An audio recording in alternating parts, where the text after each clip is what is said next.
Jim Hicks, Rob Hatter. You are now tuned in to the Chop Shop. I'm Retro. Let's get it. We in the Chop Shop. We live in the Chop Shop. We talking sports talk. We live in the Chop Shop. We in the Chop Shop. I'm talking sports talk. So turn your dials up. It's live in the Chop Shop. We in the Chop Shop. We live in the Chop Shop. We talking sports talk. We live in the Chop Shop. We in the Chop Shop. I'm talking sports talk. So turn your dials up. It's live in the Chop Shop. Yeah, it's lit in the Chop Shop. Turn your dials up in the drop top. They ain't based to debate, but they keep it fact straight. Going 30 for 30. Let's do it first take on Facebook Live from 12 to 2. Rob Hatter and Jim Hicks going back and forth like Carter Ray and Skip Bayless and Stephen Smith. From on the court, off the court, straight to the field. Not a man that steals, but I made it steal to the octagon where I fight to kill. We go face to face, then you write your will. I don't play tennis, but I bring the racket. I'm on the floor, I attack the basket, put you in the casket when I'm overlapping. Never showing mercy, cause I'm always snapping. Never showing mercy when I'm in the arena. Step into the ring, you see me as I beat him. Step into the court, I'm never backing down. Killing competition, I'm smacking down. Let me get back to the other stuff at the Chop Shop, cause they cutting up. It's Retro coming to you live to the Chop Shop. Now let's turn it up. Yeah, we in the Chop Shop, man. Shout out to Jim Hicks and Rob Hatter. You can catch the Chop Shop live from 12 to 2 on Facebook Live. Let's get it. We in the Chop Shop. We live in the Chop Shop. We talking sports talk. We live in the Chop Shop. We in the Chop Shop. I'm talking sports talk. So turn your dials up. It's live in the Chop Shop. We in the Chop Shop. We live in the Chop Shop. We talking sports talk. We live in the Chop Shop. We in the Chop Shop. I'm talking sports talk. So turn your dials up. It's live in the Chop Shop.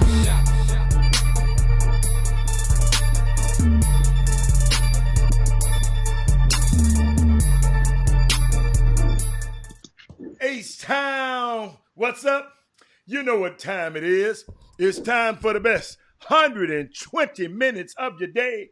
The Chop Shop, the nation's #1 urban sports talk show, and also your midday sports happy hour. Yours truly, Robert Hatter, along with Jim, the Cheat Sheet Hicks, coming to you live from Houston, Texas. But we broadcasting all over the world. It's Women Rock Wednesday, and in the words of Dorian Branch, she said National Women and Girls in Sports Day. Gosh, that was a whole mouthful, Dodo.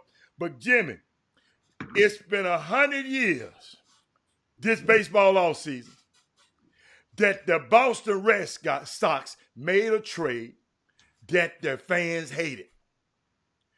They sent a fella named Babe Ruth to the Yankees. And last night, a blockbuster trade. And the Red Sox fans are still not happy with this either. Mookie Betts, Jimmy, is a Dodger. You the baseball guy, but I got to do this, Jimmy. For the first time in history, that a former MVP and a former Cy Young winner have been moved in the offseason. Hey, overnight, didn't much happen in sports last night. Now think about this. The Red Sox dumping salary. Okay, but 2 weeks before the training camp, Jimmy. Now it's 2 days before the trading deadline, Jimmy, and we got some massive trades in the NBA. We'll be talking about that later. What's going on with the NBA? Clint Capella was traded from the Rockets for Robert Covington. Then we got big baseball news. You know what, Jimmy? In that baseball question, in the baseball thing, I just want to ask you, why? Why? And I'm going to let you get to it. I'm going to take a quick break, and I'm going to come right back. Go and do your thing. You're saying why what? Why did they do this? Why Mookie Betts? And why they move that money? Why? Well, that's simple in regard to the why, because often enough in free agent, Mookie is going into his last season. The Boston Red Sox would have stood to lose Mookie and get nothing from the deal. They were trying to trade him and get something lavish for him. Teams just wasn't biting. So now you're reaching the deadline. The Dodgers were just sitting in the cut, and then the Dodgers, they end up completing this deal. Think about and understand, not just Mookie, but David Price, who's a pretty good doggone pitcher. He's an all-star caliber pitcher.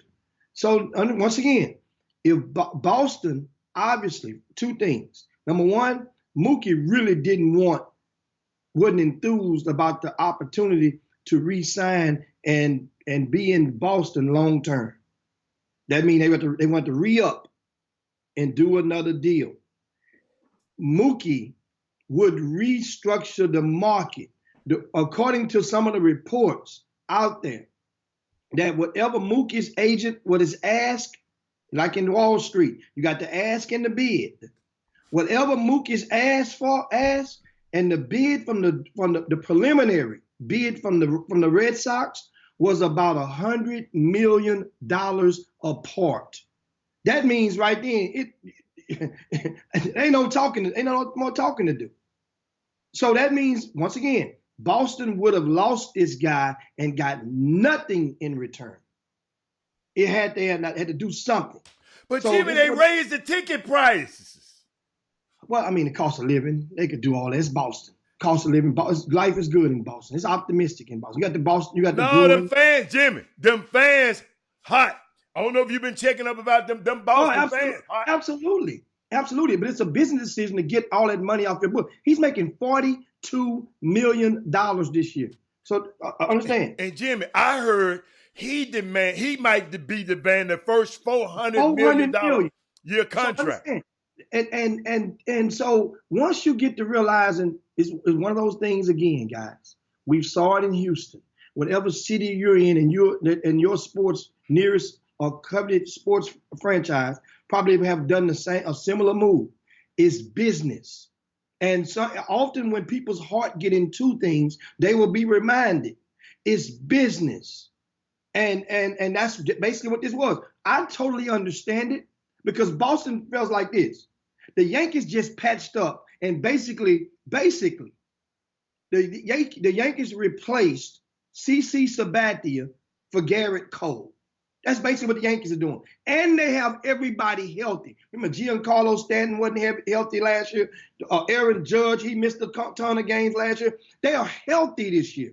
The Yankees are the team to beat. The Devil Rays are right there in the same division as the Boston Red Sox. So Boston looked around and say, man, it was fun. We won the World Series with Big Papi. You know, we got him. We're not gonna be able to afford this guy. Let's let him go get something for it and just come on back, make a business move. So I'm not mad about that, man. As for the Dodgers, if you're living in Houston, remember, let me wake you guys up. Let me knock on the screen. Guys, the Houston Astros are not in the National League anymore. They're in the American League as of 3 years ago. So guess what? Or 4 years ago. So guess what, guys? We not worried about the Dodgers. Jimmy, everybody ain't no Houston Astro fan, though. No, I'm talking to the Astro fans. Okay. I'm talking to the Astro fans. We're not worried about the Dodgers. Applaud. That's one less guy we got to worry about. We face the Dodgers only a couple of times a year, if that. So guess what? We worry about the Yankees. And that's in the playoffs only. They're not in our division. So the Rockies, guess what? Astros, business as usual. And the thing about it, as far as the Dodgers, they still have enough money under the cap to go and get another player right now. Because remember now, they also got rid of Judge Peterson, sent him to the Angels. Good thing about him, he gets to still live in his own house. There's no moving required for him. But that is a humongous trade because a lot of people understand. Think about Los Angeles right now. I've never met Mookie Betts, but I know people who've met Mookie Betts. And when I say met him, mean sip one with him and party with him. Mookie Betts, from what I understand, his personality, it feeds right into LA. He's the perfect. Cool, Jimmy. Dodge. Jimmy, I was blessed to meet him at the bowling thing. Chris Paul gave a bowling event, and Terrell Owens, T.O. came down, and I got a chance to go there. Matter of fact, Mookie Betts won the event, and that's how I got a chance to move. I didn't realize he was so small. He ain't but 5'9", little old guy, but boy, he carries a big stick. Well, you know how in baseball, you know, like 5'9" is like 6'1" in basketball. You know what I'm saying? There's a bunch of 5'9s. You know what I'm saying? You follow 5'9" in baseball is equivalent probably to like 6'2" in basketball. But I know that, but I'm just saying when I got a chance to see him, I didn't realize he was that small. Because I've seen, you got to realize I've been next to Derek Jeter and A-Rod. They're not small guys. Those are big guys. When I saw Betts, I said, what the hell? Little bitty fella around here, but hey, guess what? It's all good. It's all good. I mean, so, and that's definitely, we're talking about the trade from the Boston Red Sox and the Los Angeles Dodgers, which sent Mookie Betts and David Price over. Now, understand, it wasn't just those two teams. The Minnesota Twins, they got a player from the Dodgers, Kenta Maeda, right? And also got a young minor leaguer from Boston. So Minnesota got two players out of the deal. And now, meanwhile, this deal, once again now, all players must pass the physicals and medical reviews before it is consummated. So remember now, it's done, but it's not all the way done until pending these upcoming physicals today and tomorrow by some of the, or between the next 48 hours by some of these players, or all players. Now, speaking of that and baseball, the Astros are reportedly trying to lure Hunter Pence back into the fold. That's the outfielder. Remember, we bred Hunter Pence. He was here back, I think he left back in like 2014 or something like that, or 12, so at the beginning of the turn of the decade.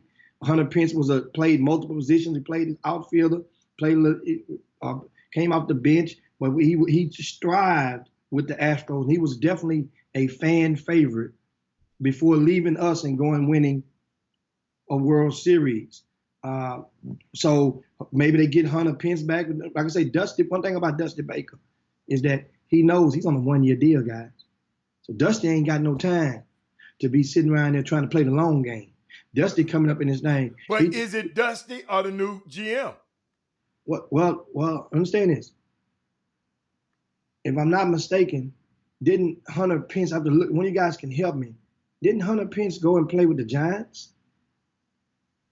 Yeah, but I'm just saying that the new GM, the one acquires the players. He just managed them. Yeah, but it depends on the relationship between that coach, that manager, and that GM. They can, they can go and he can go and give him a tip or throw him a bone or let him know some intel that he may have picked up that the scouts from the Astros may not have in their fold, some recent intel. So, but anyway, that's going to be good. But this baseball season is shaping up to be a good one, a great one at that, as far as the rich are continuing to get richer in Major League Sports. The Yankees and the Cy Young winner. Well, not the Cy Young winner.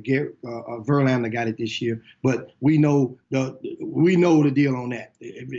And the Dodgers get a recent MVP of the American League. They also have Cody Bellinger back in the fold in the outfield. He won the National League MVP this year. So those Dodgers, think about it like this: you got Mookie Betts in town. He's the face of the Dodgers now, if they chose to do that type of marketing for Mookie. You got LeBron and AD in the basketball. Understand, it's a great time to be a sports fan. The Rams, you can't do much worse than the Rams did this year. I mean, they didn't do bad, but they didn't. But they're a hot draw right now. They're on the uptick. Yes. They're on the uptick. It's a great time to be a Los Angeles Dodger fan. And remember, you know, Magic Johnson still have his fingerprints on these Dodgers. Oh yes, he put 50 million in. He has his 50 fingerprints million. on. Yeah, it's just a finger. You're right. It's just a finger. Because 50 I mean, million don't go for. It's a lot of bread, but it's just a finger. You got a finger in there. Yeah. Them Guggenheim brothers, them Guggenheim people on that thing. Yeah, so that's the thing in regarding that, man. But right now, let's go and shift. We get over, got baseball out the way. Let's get right into it. Well, I know you guys can't wait to talk about this trade. The Houston Astros has indeed completed that trade shortly after they went out the air yesterday on the Chop Shop. A 4-team, 12-player deal. And Clint Capella, indeed, is gone. Ginsu. And I hinted not hinted. I told you yesterday that was the move, but then there was some people in the Rocket organization and the administration was trying to fight to keep him here. Guess what? And that should show you how much power they got. No. He was already gone. I say people were trying to fight to keep him, make a case. The people who was fighting, it didn't work. I told you guys that this was going to happen. I said this. I told you guys. Everybody been saying it's gonna happen. You didn't break the news. No. I didn't break the news, but I didn't break the. But you said that somebody on the Rockets team trying to talk him out of it, and I'm telling you they didn't talk him out of it. Well, that's obvious. Remember, I said the decision had already been made when I came on yesterday. I said they had decided, but there was some people trying to talk him out of it and try to talk and make a case to keep him. I said it yesterday on the Chop Shop. You guys can go back and rewind the tape. But I'm saying today on the Chop Shop, whoever was trying to keep him didn't have no juice because it did not happen. So what you said yesterday really didn't matter. Yes, it did matter. I said yesterday that he was gone. He was going. It's a matter of when and to whom, Hatter. We didn't know to whom. Now, come to find out one thing about deals, and the fact Atlanta been wanting that man for a long time. Understand this. Excuse me. Understand. The deal was already sitting. However, and this is what I found out this morning. Remember, yesterday I reminded you guys. I told you to connect the dots. The Gerson Rosas with the Minnesota Timberwolves was the former GM of the Houston Rockets last year. So he and Daryl Morey they like this. They may not be like this, but they like this. They cool like that. Okay. Gerson and the owner is cool like that. So Gerson was already had, because there's a thing. If I'm cool with you, then I'd rather help you than to help the next guy that I ain't really cool with. So the Rockets was going to help Gerson if their first option didn't go through. Meanwhile, here's what I found out. I didn't know. We knew that Minnesota was trying to get a point guard. We knew Minnesota was trying to move Shabazz Napier. And get D'Angelo Russell, right? What I didn't realize was that Minnesota had offered Andrew Wiggins as part of the deal. So Wiggins was part of the deal as well, right? Golden State at the last minute turned the fire off, declined whatever the deal was. And then that opened the door instead of Gerson. I guess they might have been playing poker with him or whatever. The Minnesota turned around and said, you know what? We didn't basically big. Now it's out, because yesterday you noticed people start to leak more and more and made it appear how badly that Minnesota wanted Russell. And once you do that, that makes the stock go up for the player, because I know you want him that bad. So now Gerson said, you know what, the hell with that. We're going to go make this deal with the Rockets. I'm going to help my people out and keep my relationship good with them, get them what they want, and I'm going to get something in return. But Minnesota's not done.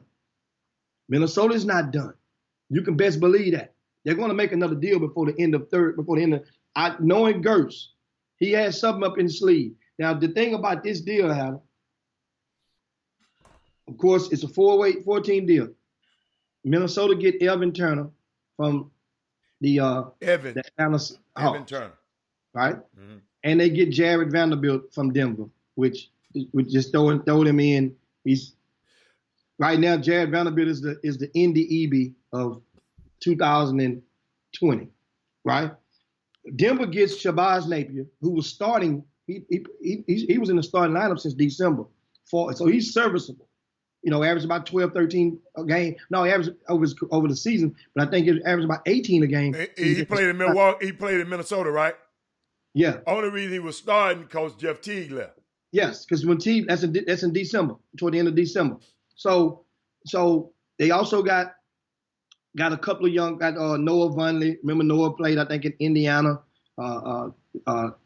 Kader Dates Diop, and then also they got Gerald Green from the deal. Denver got Gerald Green, whom they plan to cut.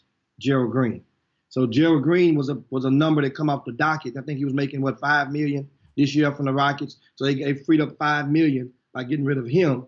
And once again, Denver is expected to waive Gerald Green, which is saddening. But at the same time, saddening because Gerald had made it known he was trying to work his way back to the court right in time for the playoffs. So maybe the Rockets can have an opportunity to go back and re-sign Gerald after he's waived and pick him up off waivers. Maybe. We'll see how that goes. Now, the Rockets get, of course, they get Robert Covington. That's who they wanted. They also get Jordan Bell. Jordan Bell has playoff experience. He's a young boy, not really proven since he left Golden State.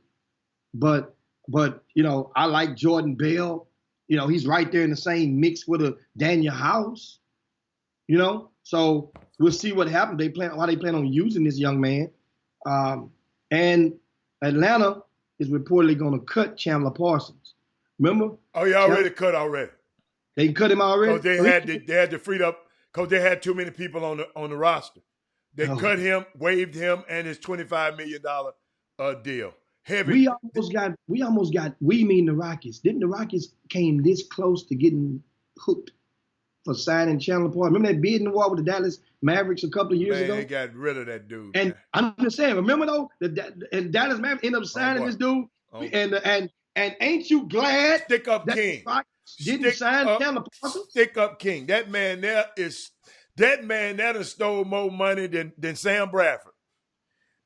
Sam Bradford, the quarterback. Sam Bradford, I think, I think might be $100 million, man. Ain't play dead from Oklahoma. But this guy here, again, Zoo. But you know what's so unique? Because people was telling me about the Rockets getting rid of Capella. But the Rockets ranked, y'all, 7th in plays finishing with the pick and roll back in 2016-17. 7th in the league. It's been a steady decline since then. Like 2017-18, they went down to 9th. 2018-19 went down to 23rd. And 2019 and 20, they went down to 30th in the league. So they wasn't using a guy like him anymore. That's why, and what they did, Jimmy, about Covington, and it may be seen to me.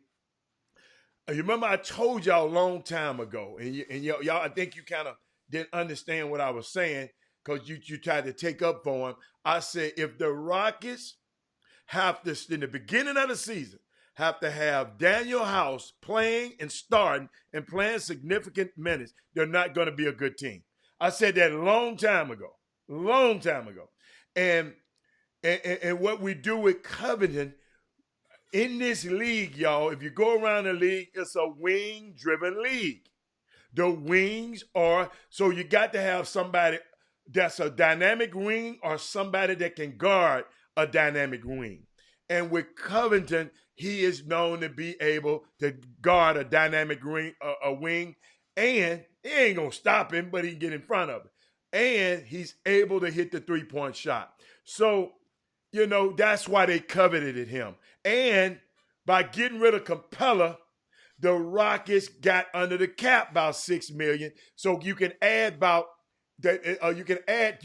In other words, I think they got around about $11 million right now that they can use if they want to sign another player. They got about $11 million. That's $6 million plus something else that with it. They got about $11 million that they can use to sign another player.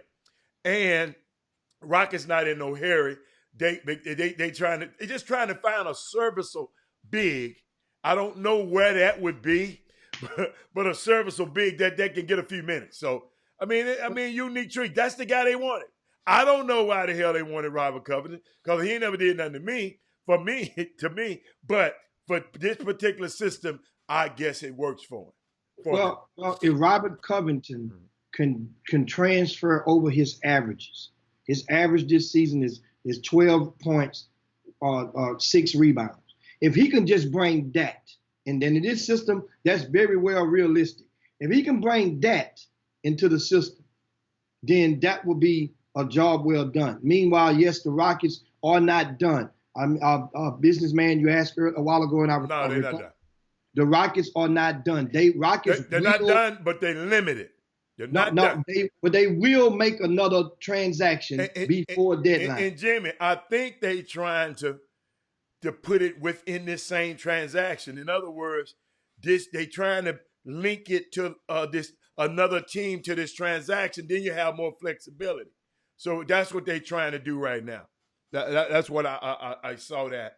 Well, that's what they're trying to do. So unique situation for the Rockets.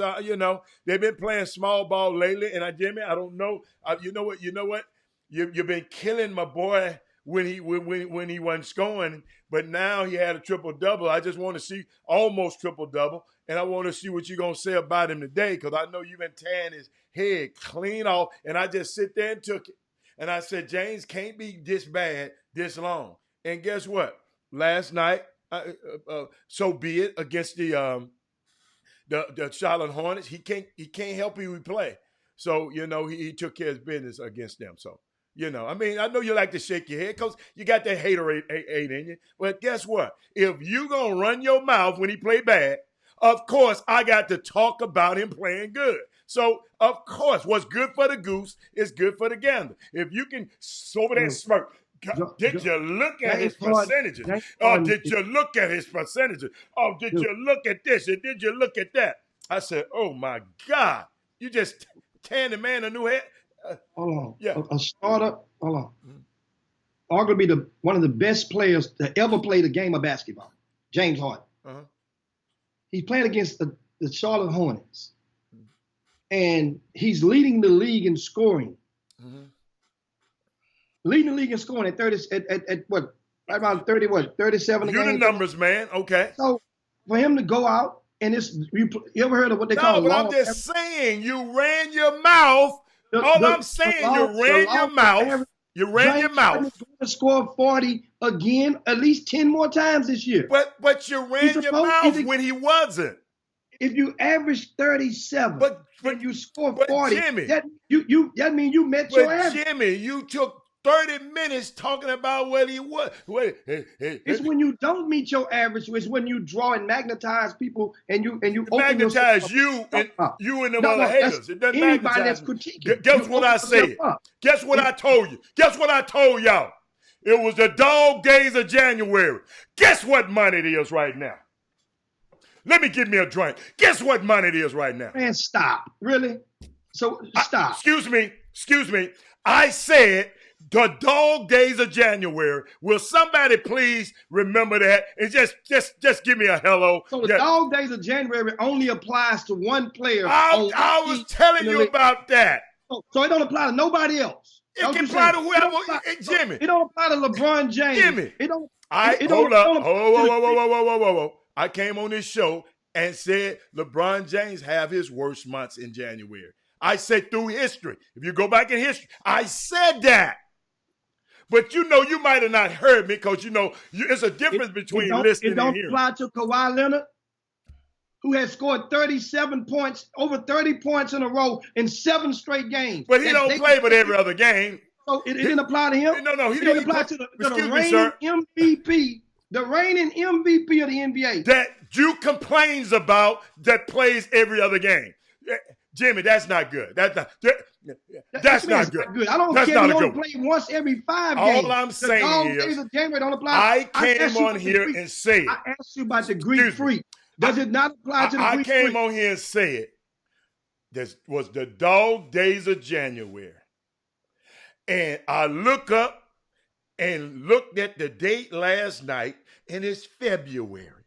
And look what happened. It's just a coincidence. I'm not like you. I told y'all yesterday. I told y'all. You ain't told us nothing. But I know I gave you a fact. I says the dog days of January. Y'all just wait. He can't keep shooting this bad. He was getting every open shot. He just missing shots. Shoot and shoot. But it's okay. It's all right. I love it. I love it. I love it. The dog days of January. Remember that. And I do remember it was January when they played the Dallas Mavericks last week, and he had 35 in that game. So that was the dog day. That was the dog days of January, and they won that game over. Now, mind you, Luka didn't play. You can pick and choose everything. I told you. No. You can do it. That game started. That game pulled him out of the hole of the funk that he was in. James Harden scored 18 All points. I'm saying, you always running your mouth about him. Yo, so run your mouth today. Run your mouth today. Right now, once again, guys, let me give you guys facts. Run your mouth today. So that means now the facts support it. On January the 24th, James Harden scored 12 points. January the 29th against Portland, 18 points and an L. Now on that game against the Mavericks, that was on 31st, 35 points. He shot 42% from three-point land. He pulled himself out of the funk. Excuse me, sir. Everything you done mentioned is below his average. Everything you mentioned, Mr. Man, is below his average. Go back. You ain't got a clue. No, it's not. Everything. No, it's not. No, it's not. Give me the numbers again. Below his average. Give me the numbers again. Said 35. I said 12, 18, then 35 against the Mavericks. All of that's under his average. No, it's not. He averaged 37. He averaged 35. I said it wrong. He averaged 35. And it went He up. He was averaging 37 before the excuse me. Right now. Excuse me, right sir. Right now he's averaging this after scoring 40 twice. He scored 40 last night, and he scored 40 the other night when they beat New Orleans, right? Mm-hmm. After that, his average went up a couple of tenths of a point to 35.8.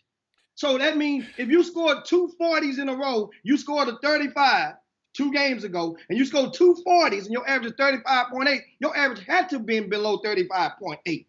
It was 35 and some change. So he met his average. Now, proceed, guys. Those are facts. I just here to give you the facts. And speaking of the Rockets, that was terrible, man. That was terrible. But I'm not going to do like you. Prolong it. It was terrible. Those are facts. Terrible facts. Of the Rockets, and one of the main reasons that they won last night, the main reason, you look over at P.J. Tucker. P.J. Tucker, he produced a double-double, and not just a double-double. However, P.J. Tucker had, it sounds a little low, 13 points. Do you guys realize that P.J. Tucker had went like 21 games in a row, scoring 10 points or less? That's the type of funk he was in. The Rockets have only played 50 games. That means nearly half of the season in a row. Not even pick and choose. He had went roughly approximately 21 games in a row, not scoring over 10 points. So this may be the game that can help P.J. Tucker get out of his funk, knowing now that the Stars had to play an extended role last night. And one of the rare times this season, all 5 starters scored double digits. And that was a great productivity from all 5 starters, including Daniel House. Now, Eric Gordon, he shot the ball really funky. He was 0 for 12 from three-point land. Took 22 shots, got 16 points. However, it was made up for it on the other end. This is a game without Russell Westbrook. Russell Westbrook didn't suit up, in case you didn't watch the game. He did not suit up last night. Ben McLemore, he was serviceable, 14 points, 4 assists. And that was a good win for the Rockets. Now, my thing is this. I got 2 things I want to add, and I'll pose a question and toss this question to you. One is, right? Hey, Anissa, I see you on there. Shout out humble to Anissaville and Olga Fuentes. Where you going on? See you, Olga. Here's the thing. One, I want to remind you guys. This question refers to, I'll give you a fact about Capella, what I found out. That the Houston Rockets, they've been playing this small ball. And this small ball has been effective for them in recent games. In the fourth quarter, especially. They're using it, they're playing this style is that the vast majority, the odds are really stacked against them. Even when they get a big, whatever center or guy that they're going to get and call them a center, whoever they get, the Rockets are still going to rely on this style in crunch time. You can rest assured on that. Now, that you guys know that the Houston Rockets, without Clint Capella, this season, without him in the lineup, they were 11-1. They had only lost one game without Clint Capella. So we done played. Clint Capella missed 12 games this season. We won 11 of them. So that means in my mind, if you acting kind of diva-ish, I feel I can win. I can do this without you. I don't need you to win some games. I might need you to help me get to the Western Conference Finals if that's on the table and that's the path that can go. But I don't need you to win some games in this regular season. So that's one thing. Number two is something must really be wrong with Tyson Chandler. Just remind you, we got Tyson Chandler, and I said he came here to play the Nene role. We understand that. But we thought he would at least give us, remember, the Nene role, not the Nene role of this year. We thought he was going to be able to play the Nene role of 2 years ago or a partial of last season before he got that made that injury. If Tyson Chandler can give us that 10-minute, 12-minute slot that Nene came and gave us, that would be a helpful addition of veteran experience off the bench. What you think about that? If Nene can do what? If Tyson Chandler can come in and give you remember, the Nene minute slot. The Nene minute slot. Now, Tyson Chandler ain't I don't even talk about players that don't play. When I see that DNP, coach's decision, he got a reason he's out. And I think because he's an older gentleman, and they're going to wait and keep him to the playoffs. They're going to keep him ready. He's an older gentleman who every time he come out to practice, he get nicked up. That's what I think about him. So, I mean, they telling me right now they're telling you they don't need him. Yo, they're telling us that. They tell us that he ain't good enough. So in where he's going to play, only way he'll play if we play Denver, got a big guy. Portland got a big guy.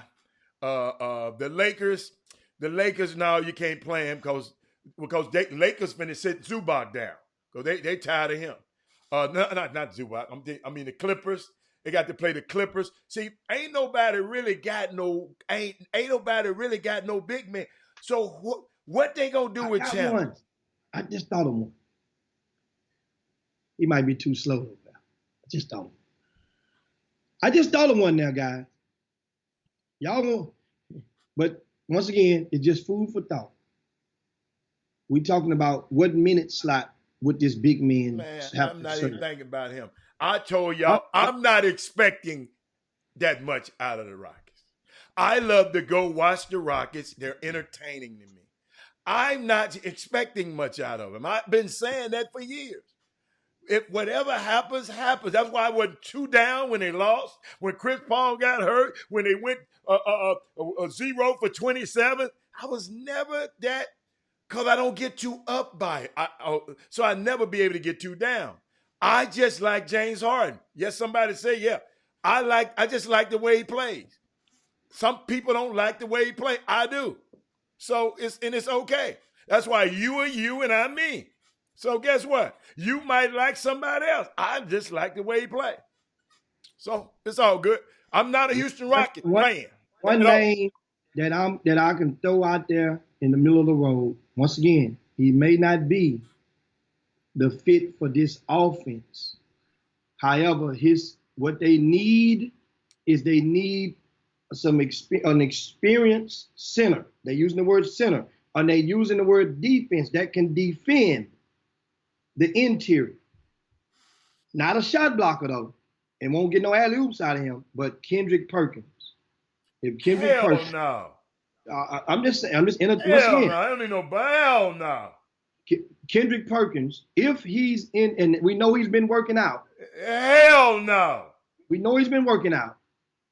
Now, if KP knows just if he's in NBA. And this same old sorry team y'all talking about, that all these deficiencies, can't play, can't do this, can't do that, they still fifth.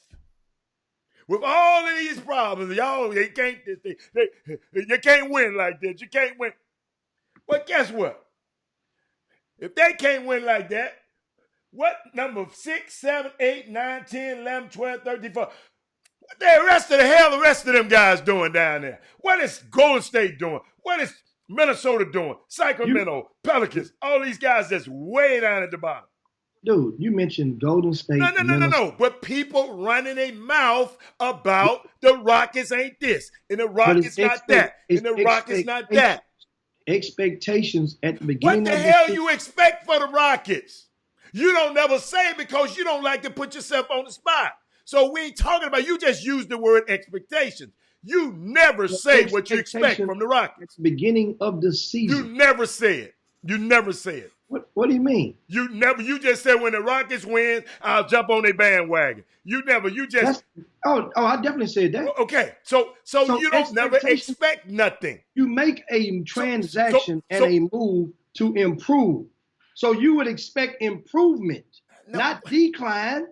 So you're saying every one of these teams that made a transaction expect to improve? Every one of the the teams that were deemed in the top 4 of their to be a playoff home. The Rockets in the top 5, not the top 4.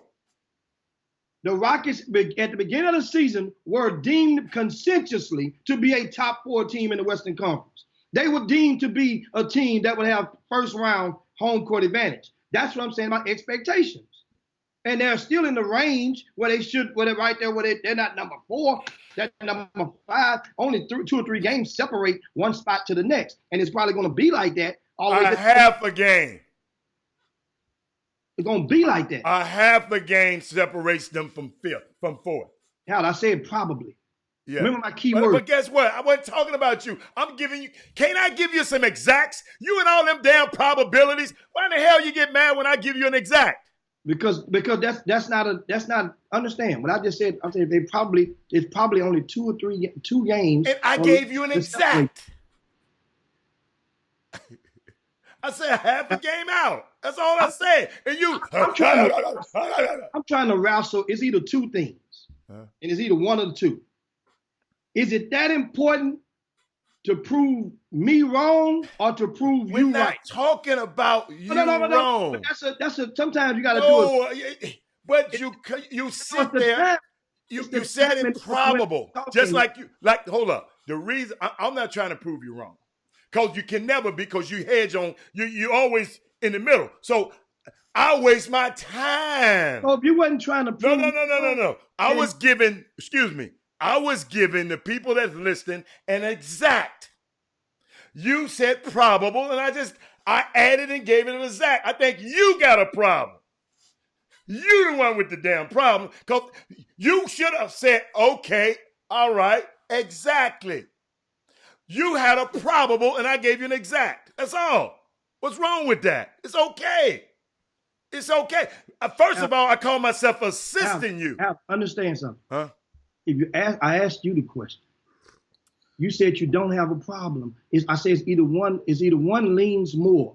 Is it more you proving yourself right, or you ain't asking that question. I don't want to hear that shit. I don't want to hear that.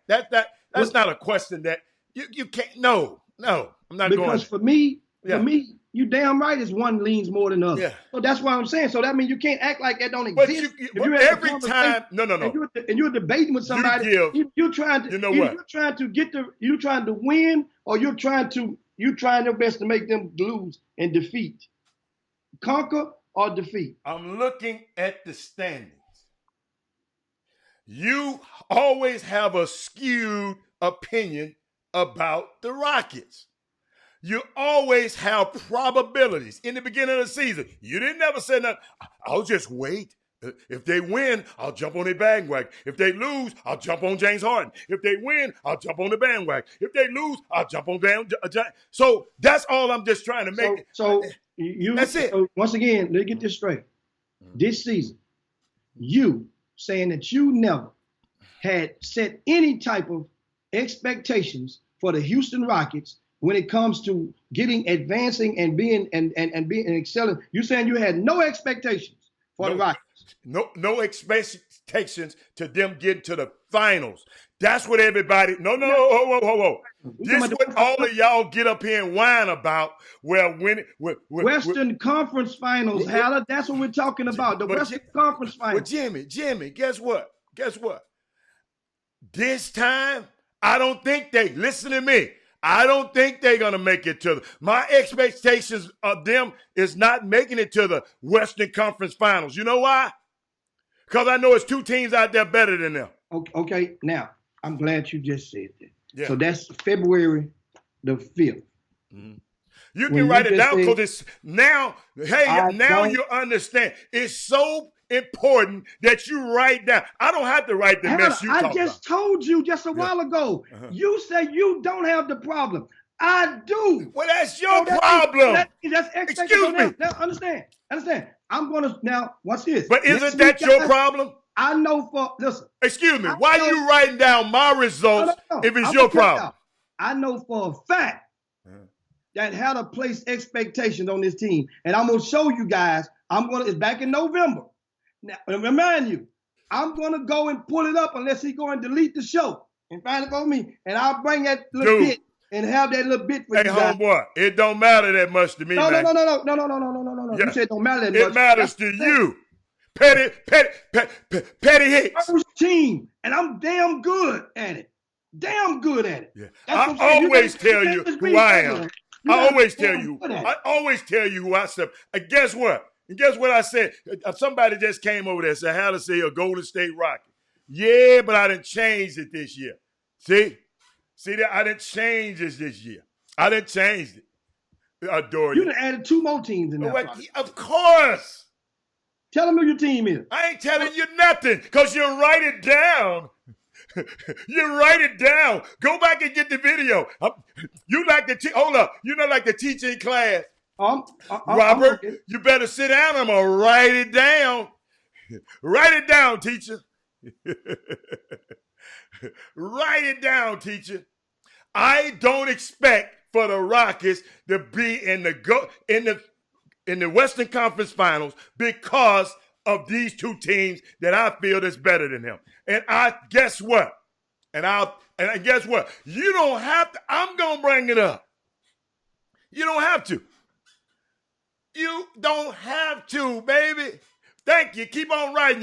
Your hand gonna get sore because I'm gonna give you some more facts in a minute. Your wrist gonna get sore because I'm gonna tell you something else in a minute. I'm gonna remind you when you bring it up, remind you guys. You said it twice, and then he says it's two. Said it so nice. I had to say it twice. And then I'm gonna show you guys what Hatter says. Yeah. Where he speaks so highly of these Rockets. I speak highly of James Harden. I keep trying to tell you, October, beginning of November, and I'm going to show you guys. Just wait till I go and dig it up. Yeah, go find it.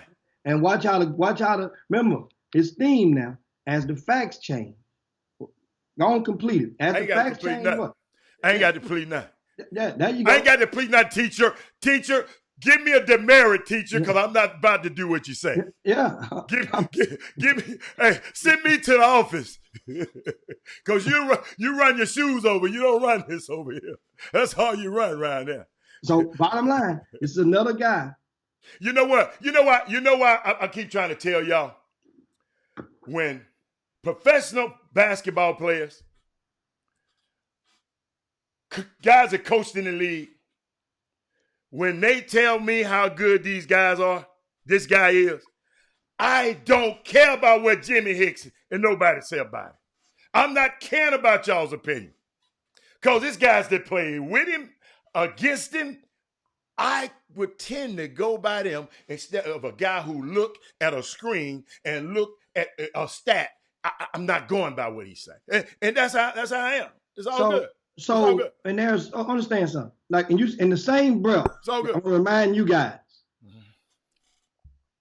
If guys that played in the NBA, whom I talk to every other day, and there's guys that are scouts in the NBA who I talk to every other week, say and apply the same comment and just fill in the blanks. I understand. When they tell me that a guy is this or he's not that, or he's this or he's not that, or they got the disclaimer that comes with it, I believe those. I believe my guys over your guys, so I'm good.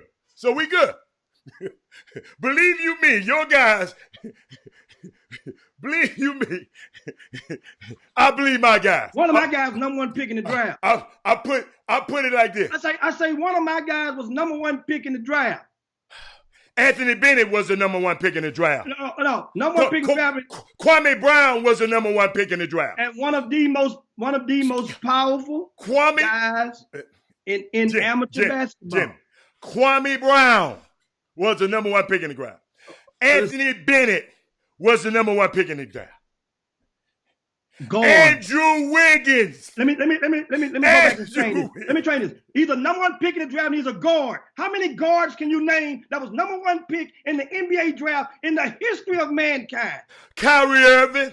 How many? I was like, okay, keep going. That's all I'm just getting out. Kyrie in the Irving. history of mankind, how many guards? And guess what? Kyrie Irving believes the world is flat. So that goes to show now. So if this guy is in the draft territory, he named guys that wasn't even in the league no more. Not even they ain't good enough to be a coach in the league no more. Come on, stop. Now, also, guys, speaking of NBA, the All-Star festivities, they released the names of the slam dunk contenders. Interesting. Dwight Howard, Joe Harris, Jason Tatum, and Eric. Jason Tatum not in that. Huh? Jason Tatum. I'm sorry. I'm going reading too fast. Jason Tatum and Joe Harris have 3-point contest. Dwight Howard, Aaron Gordon, Zach LaVine, right? And who's the fourth guy is Pat Connaughton from the Milwaukee Bucks. Those are the four. And the 3-point contest is headlined by Tatum and Joe Harris. Of course, Patrick Beverly is headlining this skills competition, which the NBA is trying their best to make this skill. Derrick Rose and Patrick Beverly. Remember that Derrick Rose is from Chicago, so it could add some fears to the skills. And Patrick Beverly is from Chicago as well. Yeah. Just thought about that. 2 hometown favorites. But what can the NBA do to make that skills competition become like just anointed a little bit and make it more respectable or more defining of who's the best in that category? As understand, I don't know if they could.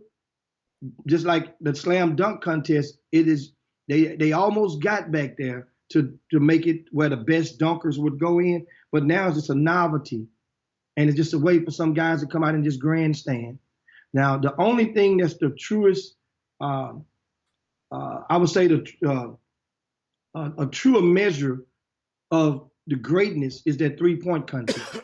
So that 3-point contest has defined a lot of the careers and also introduced a few guys who you didn't know who could shoot that thing like that over the past few years. I got a 3-point story.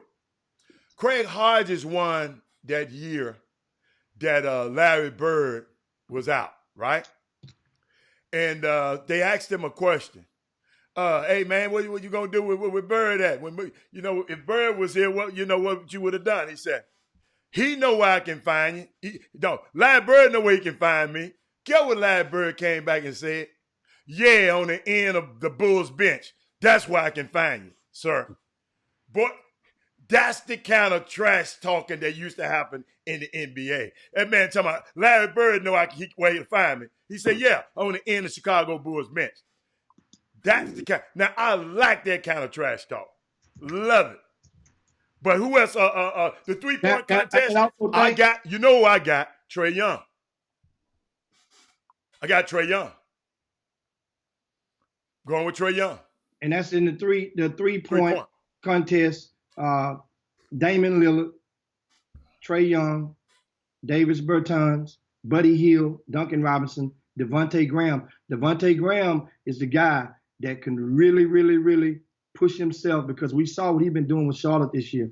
He's been hitting it. I mean, this dude been knocking him down. Yeah, but that's a different competition. This competition is it's different, because you're just grabbing the ball off the rack. You ain't off the dribble. You're just grabbing it off the rack, and you got to have a certain moxie to win this thing. It's gonna be unique.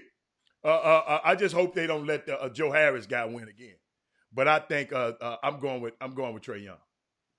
And Trae Young would definitely be the favorite, since there's no Steph Curry in this year's But Joe Harris is the defending champion, isn't it? I'm just saying, but even then, Steph Curry was the fan favorite every year he got into it. He was a fan favorite by most, as far as you putting your pocket or your right pocket on it.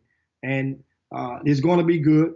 And I'm Damon Lillard, Trae Young are going to be two of the favorites. Devontae Graham is going to be the underdog in this. When you see a lot of people going to be probably rooting for him, hopefully he can make it out of that first round, or at least make it to the championship and make that thing interesting. Didn't they supposed to pick the teams? When they picked the team? I don't know when they Sunday on the. Wait a minute. No. When they pick the team. I want to know when they're going to pick the team. You know they're supposed to pick the teams. And for the All-Star game. Yeah. You know that Giannis and LeBron supposed to pick the team. And Jimmy, I thought they wasn't going to let you have a consecutive year. It's the coaches. It's the coaches who can't do it consecutive, not the players. Oh, the okay. coaches. I thought the captains, they wanted to keep them. Yeah, that's what I thought at first, and obviously, and I thought that's what it was. That's what it's supposed to be. But obviously, they must have made the adjustment whether whatever team is in first place, that coach normally would be the coach of the All-Star team. However, they made it where no team, just like the Milwaukee Bucks were in first last year, the Milwaukee Bucks coaches cannot do it 2 years in a row. So Toronto, their coaches, which is second in the East, their coaches get to coach as instead. So that's what it is, because obviously LeBron. Oh, tomorrow it's Thursday. You're right. It's tomorrow. It's right. My bad. It's Thursday. You know what, y'all? I'm thinking. My bad. It's tomorrow. Thank you. Thank you, Anson. Appreciate it, baby. Thank you. I knew it was soon. Yeah. What is Jeremy talking about John Lucas? What did he say about John Lucas? He was the number one pick in the draft. Yes, he was. He was the first guard. He was the number one pick in the draft. And and then think about the gap as to how long it went before number one overall, before another one got picked. And first sub 6 footer in a long time to get to go. But anyway, so that's the thing. Shout out to John Smith. And John Smith said the league is sleep on Kelly Oubre. Say, homie is a dog. He should be in the dunk contest. I wish he could trade the team that's always on TV. It's a difference in a in-game dunker and a dunk on and then a dunk contest dunk. He had a chance to submit his name. He had a chance to commit. Think about it. They got Pat Connaughton on there, man. Now Pat Connaughton, I don't know if you know, Jimmy, got drafted by the Major League Baseball too. I don't know if you remember. He was a pitcher. No, I don't remember that. Yeah, from Notre Dame. The reason I know about him, because Cornell played him that year, and they were talking about him 1 year. Robert got a chance to play against him. And he got about a 40-something inch vertical leap. So, but you know, hey, it is what it is. But Dwight Howard he gonna be the sentimental favorite, because he gonna have his people in the audience. I got a question. Going to Dwight Howard. Dwight Howard made a statement yesterday, and it came out in an interview that Kobe was supposed to help him with his props in the dunk contest. And so then a lot of people said, see there, I told you they didn't have no beef. They were good friends all the while. Do you buy that? Do you buy the notion that Dwight Howard, when he left the Lakers, that he was on good terms? I'm gonna put it like this, Jimmy. He don't dislike him. Kobe didn't dislike him no more than he disliked Shaq. Now, you mean the Shaq when he left? Hey, the Shaq when he left, you mean, right? Homeboy. That's all I'm gonna say. So once again, that's what I'm saying. I want to make sure you said dislike Shaq, because him and Shaq had grown to kind of. They were a little bit more. They were more cordial. And so was Kobe in this guy. That's why Rob Lincoln allowed for him to come on the team. Exactly. What I'm saying is the stories are now that Dwight Howard was like, we never had no problem when I was gone. You know, this and that. And so you need to just. Kobe just didn't like his work ethic. Kobe don't like you if you can't play. He don't like your work. If you big lazy, if you ain't playing the way Kobe wants you to play, that's just the way he is, man. He was, I be laughing about a lot of these guys. Of course, they know he's gone. He's gone now. You got to say good things about him, but Kobe was a little Jimmy. You got the Jimmy. I've seen him. I forgot the kid name, a guard. I think he went to UCLA. White kid. I saw Kobe sprang on this man, hit this man in the chest in practice because the guy was guarding him too tough. I can't think of the guy's name, a guard, about 6'6", a white kid could shoot it. Oh, his name, he got one, got a Polish name or something like that, one of them kind of names. If somebody can bring it up. Yeah, but Kobe was a monster, man. If you didn't, Paul Gasol was about to go back over to where he from, Jimmy. Listen to me. Paul Gasol was finna go back to where he from, man.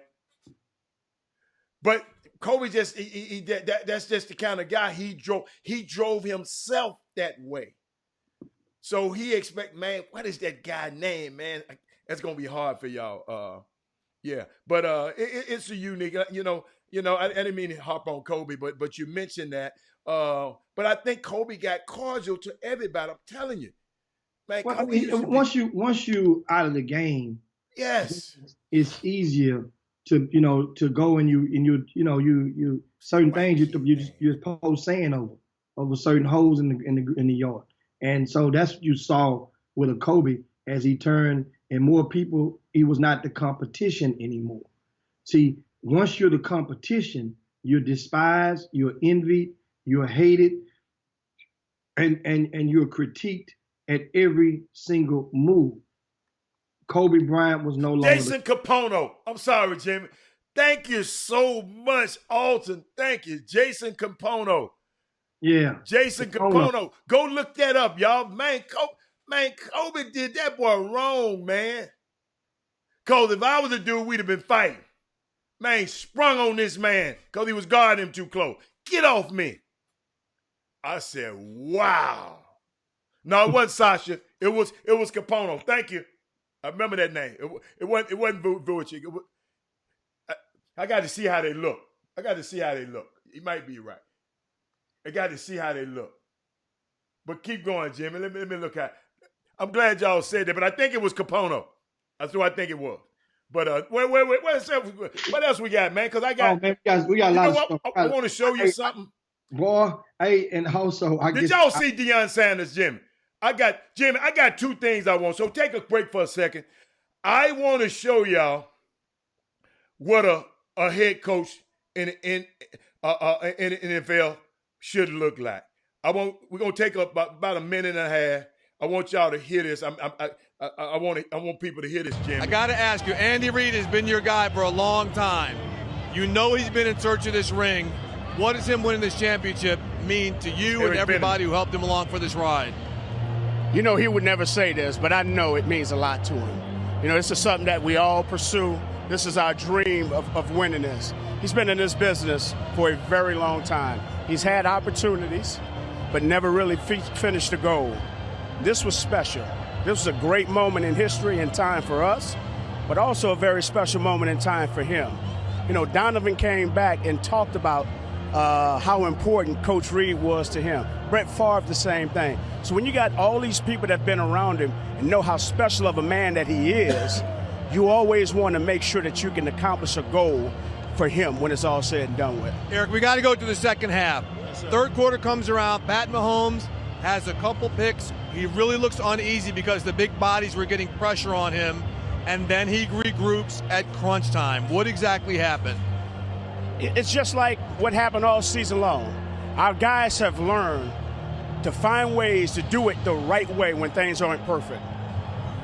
He had to overcome an adverse situation. They were getting to us. You know what? He turned the ball over. No problem. The only thing that matters is the next play.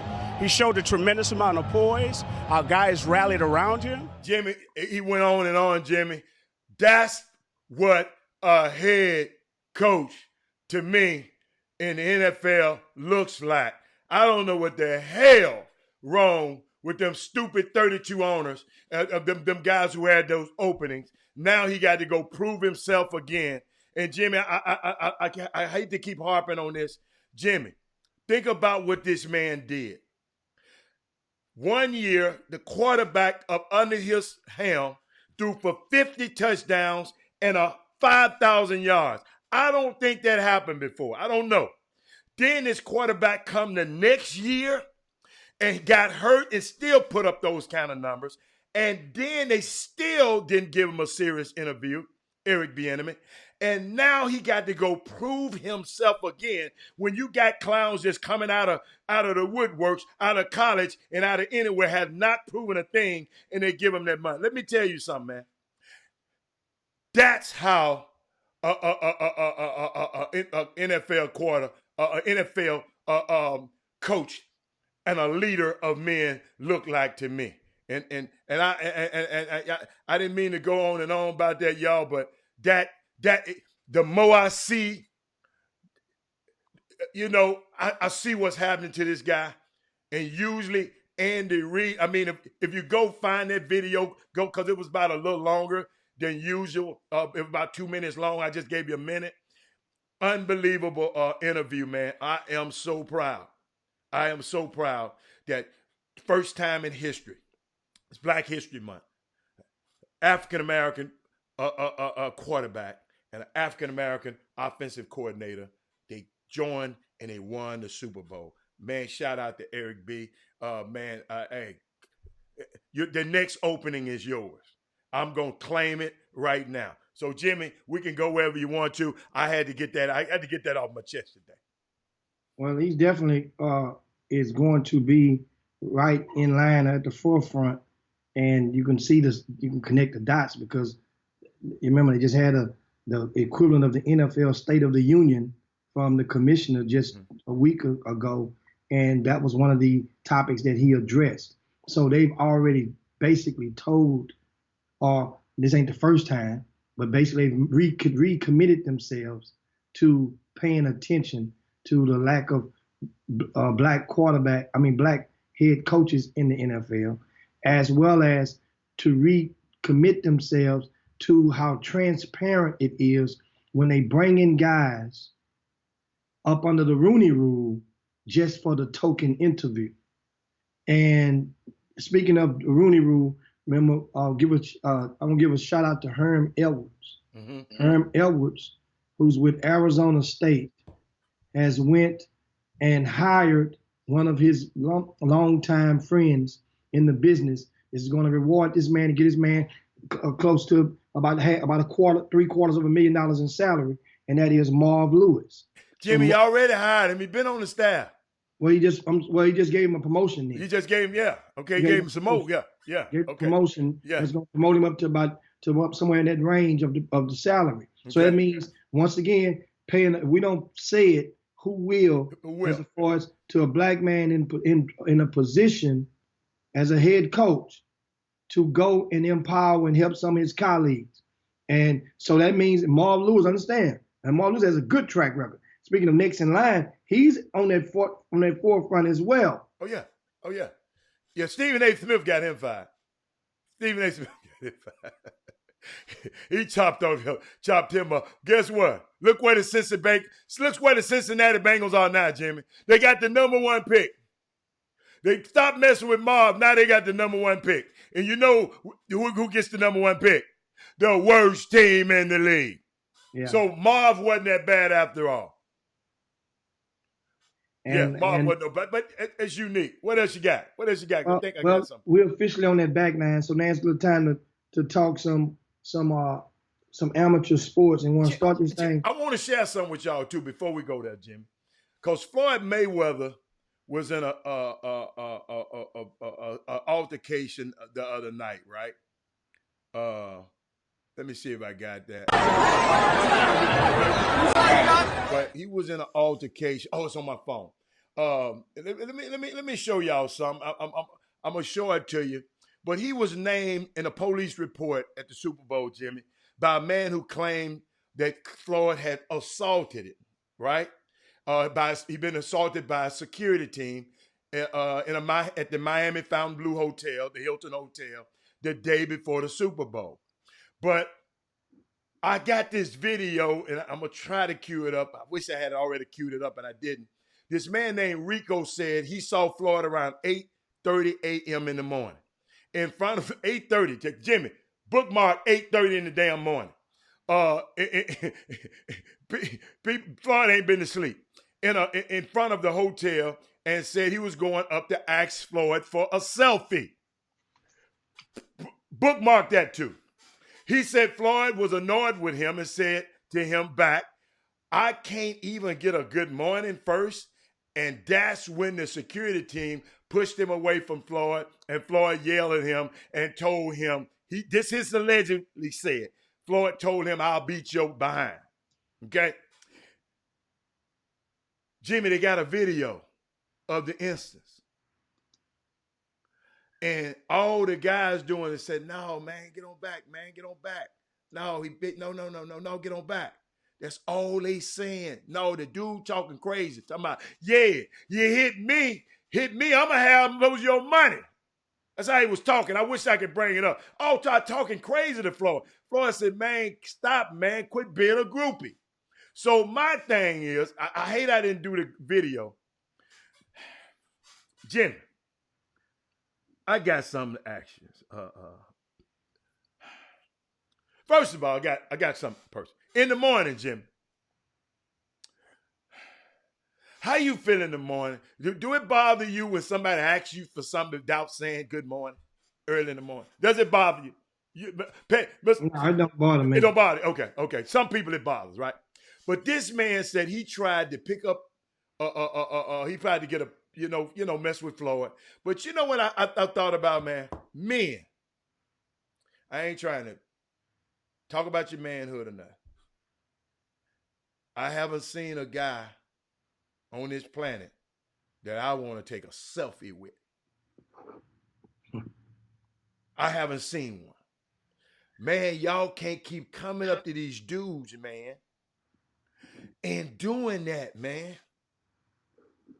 For real. If you know him, okay. But guys you don't know, got that security around him. Ladies and gentlemen, come on, man. Didn't file a false police report on the guy, and they got it on video. Hey, man, we got to quit that, man. We shouldn't. I just don't believe. Some guys like it. I understand. But I've seen, Jimmy, some guys run a grown man down and ask him for a selfie.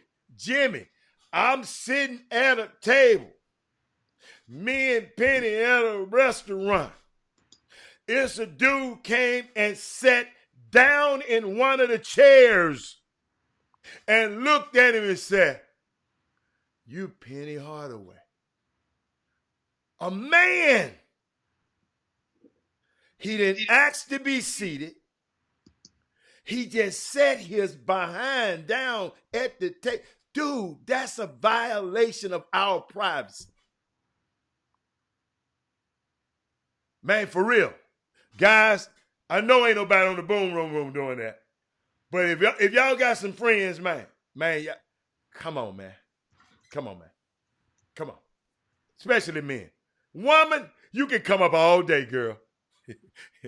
You can come up all day, but not the dudes. Don't want to take no pictures with no dudes. But Jimmy, what else you got, man? I had to go there. I wish I had the video queued up, but I don't. But this dude filed a police report against this guy about that mess, man. Unbelievable. I mean, that's No, that ain't good. Now we're on the back nine. Want to give you guys shout out to the ladies out there on the town. Oh, happy, yes. Rock Wednesday. Madonna Johnson, shout out to you ladies. And there's a few more of you out there that I'm missing. No, you got Ashley Jones, you got Desiree Brown, you got Madonna already, right? You got Sadea Williams, you got who else I saw on that earlier? I mean, them women in there now.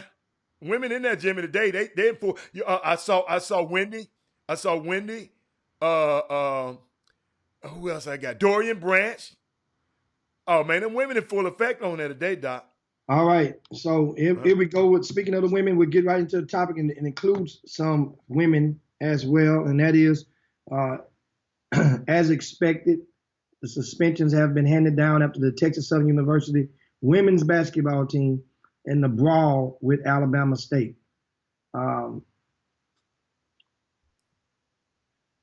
Sienna Cryer and Brittany Gabriel, they've been suspended for one game, which is the next game is Saturday at Prairie View, right? Also, Jacqueline Jones, Nia Mitchell, Tamaria White has been suspended for 2 games, which includes the Prairie View game and Jackson State, which is the following Saturday. So that's 5 TSU basketball players that's been suspended as a result in their brawl. Mind you, there's been a few of the Alabama State young ladies who were suspended as well. And the Alabama State, I think they might have had 5 of them suspended as well. Now, there's only 12 scholarship players on the team, plus the 2 or 3 walk-ons. That means TSU will be limping the females when they go, and Cynthia Cooper goes back to the program which she former coached. She used to coach at Prairie View. So now she's the head coach at TSU, in case you guys didn't know or forgot. I reached out and talked with one of the coaches this morning, and they say they're ready to talk, but they want to let this blow over a little bit before they come in on the Chop Shop and face some of you guys about that topic, which is unfortunate. Who's talking about coming on the girls who got suspended? One of the girls' coaches, yeah, from TSU. Okay. So say that, and you know, understand it's a Chop Shop. They're gonna talk to somebody, and this thing has made its way as predicted. It went viral. It was on TMZ. Did not see it. I didn't TMZ got a hold to it, and it really went viral. I did not see it. That means the SWAC had to act swiftly with their, which that didn't have any bearing on the suspension. There was going to be some suspensions, but they went on and hurried up and pushed it out so that before people can start to ask, what are y'all going to do? Did they tell you how it started? I didn't ask how it started. I didn't ask how it started because I didn't want to. I wasn't in person. Sometimes I just didn't want to. Hell, it was the end of the game, and you can imagine somebody taunted somebody, but I didn't even ask. I mean, I can find out. All I know is that thing was ugly, and if you hadn't seen it, of course. How ugly was it? No, that's that's a joke. How ugly was it? I did not see it. I didn't want to see it, but guess what? I went back and saw. Now I'll put it like this: One of the girls from Alabama State, she's been suspended indefinitely, pending investigation. She must have really put her hand on somebody. So that means criminal charges could be lingering over this young lady. Those are just for the suspension I mentioned, TSU. So nobody from TSU appears to be facing any criminal, and that's rightfully so. I mean, if in squabbles, a lot of times in brawls, I don't like I say I only saw one angle, and a lot of times it's best to watch different angles. And I'm quite sure there was other people that viewed. That probably was the most closest one, that one piece of footage that went viral. But if it's just hands, come on, man, you ain't got no business calling the laws if it's just hands, But one and two, and Lori Dotson says, looks like TSU whooped them girls. Jimmy, when you got rules against something, cause if they throwing hands, Jimmy, that's assault. Some girl, what if a big old bro, Jimmy? That's why I can't show this stuff, because I don't like watching it. I saw a girl drag a girl from the top row all the way down to the ground. Just grab her by her hair, inject her all the way down to the ground, and just, dude. Hey, y'all. It's Women Rock Wednesday, Jimmy. I don't know why you bring this up, man. I had to want to get. I know you're messing, because I didn't play that video yesterday. I knew you was gonna come back talking about them women. I mean, it's understand. 10 total players were suspended. That is big. That is huge news. But I mean, and that's the thing about it. And now you make charges and consequences. A lot of those people left the bench, and you have to pay for it. So and there was some student managers from Alabama State that got suspended. The student managers. So they were getting their work on. Getting their heads knocked off. So TSU, I hate to ask this. So TSU was wanting to fight from your angle. It appears. Jimmy, I finally went and saw the Super Bowl halftime. You're right. It was nice. I didn't see it, so I couldn't comment on it. Let me tell you something. It was nice. Guess what? I might watch it again every now and then. Them old women, 50-year-old and a 43-year-old woman in there doing all that. Yes, sir. And you know what, Jimmy? Boy, A-Rod just done turned into a little old groupie for his little woman. He all in the videos. Hey, he all at the practices. He just done turned into A-Rod. A-Rod is a Hall of Famer, right? Boy, you can't tell. But that's all. But y'all, hold on. Speaking of Hall of Fame, Jimmy, did you see this right here? Did you see I got the college one. I got the Hall of Fame one. And now I got the 100th one. I got 3 jackets that you can't buy.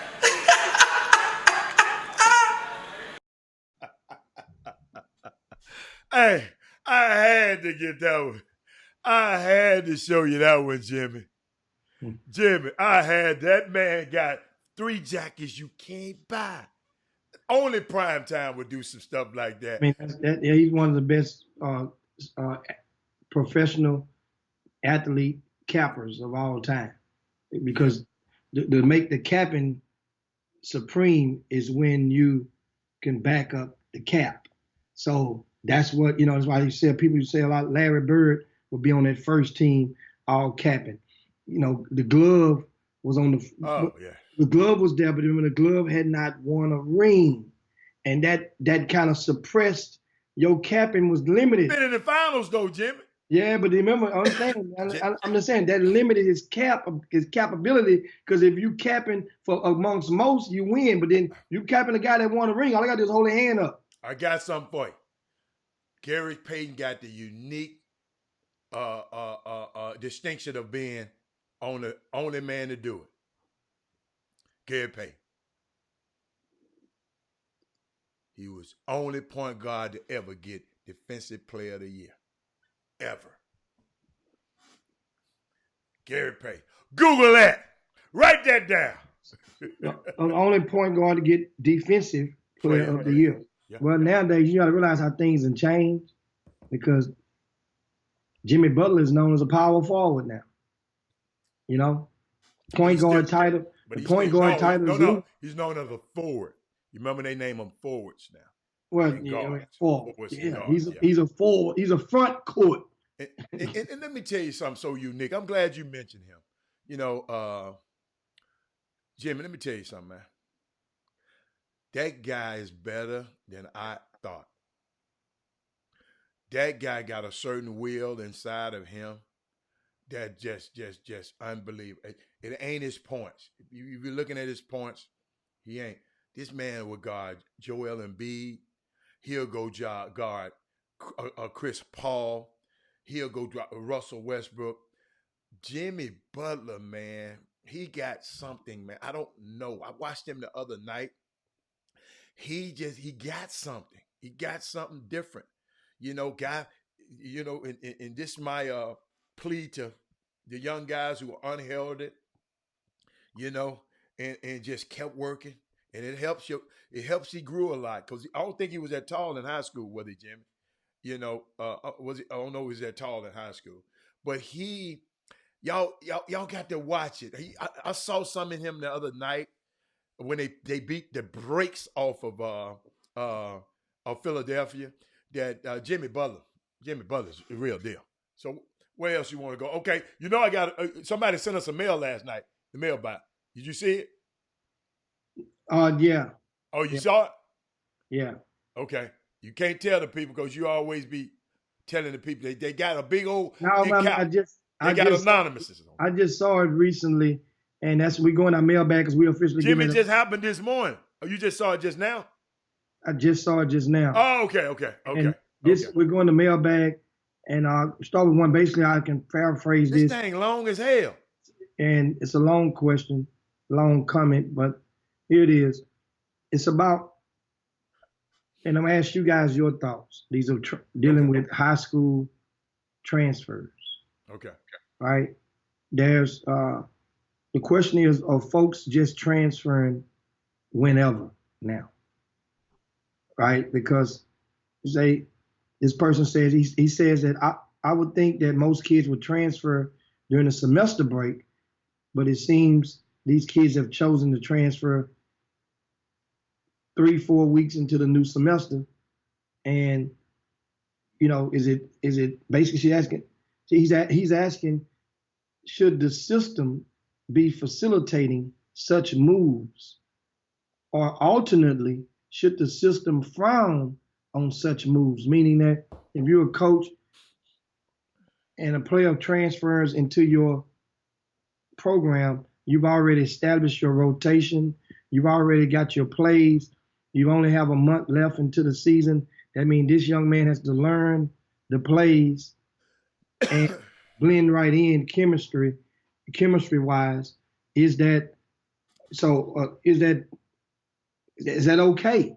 So a lot of high school coaches are watching the Chop Shop right now.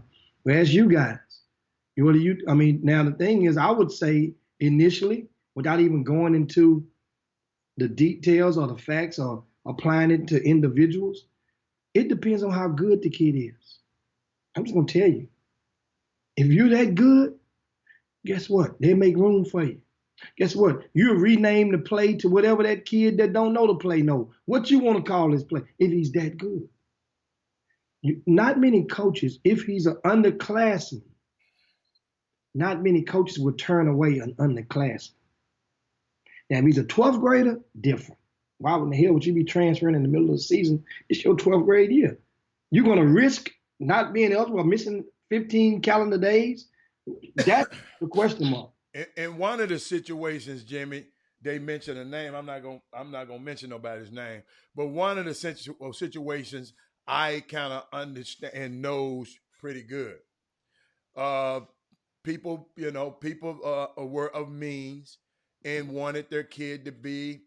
Let's say the mom wanted the kid to be in a private school, and the kid, after a while, just didn't like private school. So guess what they did, Jimmy?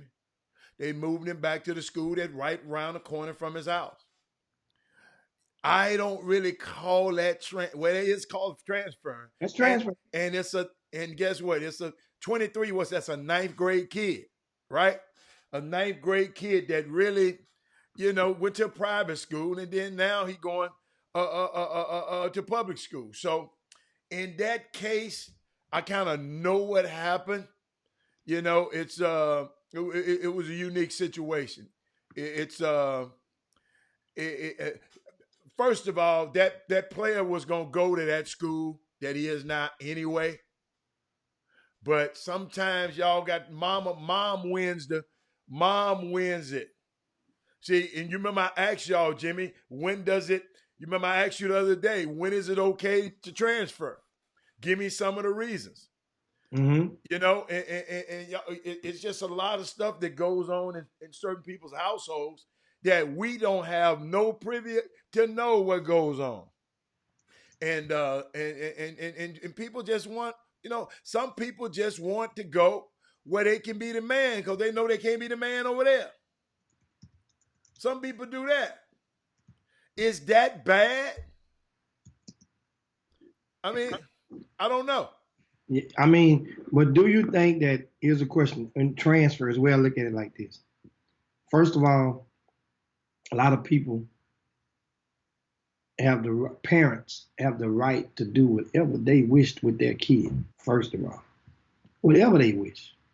Okay. It just, now the thing is, when your decisions, your actions that is, will sometimes prove that your recent decision did not go as calculated. Mm-hmm. That's all. And then people will watch that and they'll say, Yeah. because obviously if you're moving, understand, if you're moving laterally, then obviously something now. If you're moving to Montverde, Oak Hill, those are different type of equations and factors that normally go into those, and they're not taking nobody right now. And they're not taking, you know, that's not likely that they would take nobody at this juncture of the season. So you guys have to, you know, that's some, and then people will look and say, well, damn, guys, one thing I've noticed, no matter how educated a parent is, when it comes to their kids, different. They can be, in some points in time, you're right. They might not admit it at the time, but they will probably go through a mode where they will feel like the dumbest person in the room. Because you know why? That's their baby, and other factors supersede or put into the forefront. So I understand. Yes, you're right. What they could possibly be going through. At the same time,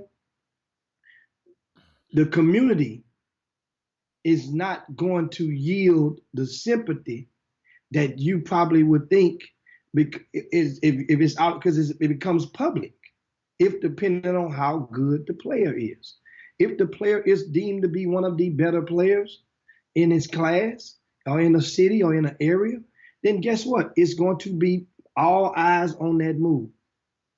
And that comes with it. It's in today's social media society, it is very difficult to creep or tiptoe in a move such as a transfer in summer teams. As I mentioned to you guys on yesterday in the VIP news on rcsports.com, I posted a brief list of some of the top players out of Greater Houston and the ones who are playing with different sneaker teams. And it's noted. I made a list of those. Guess what?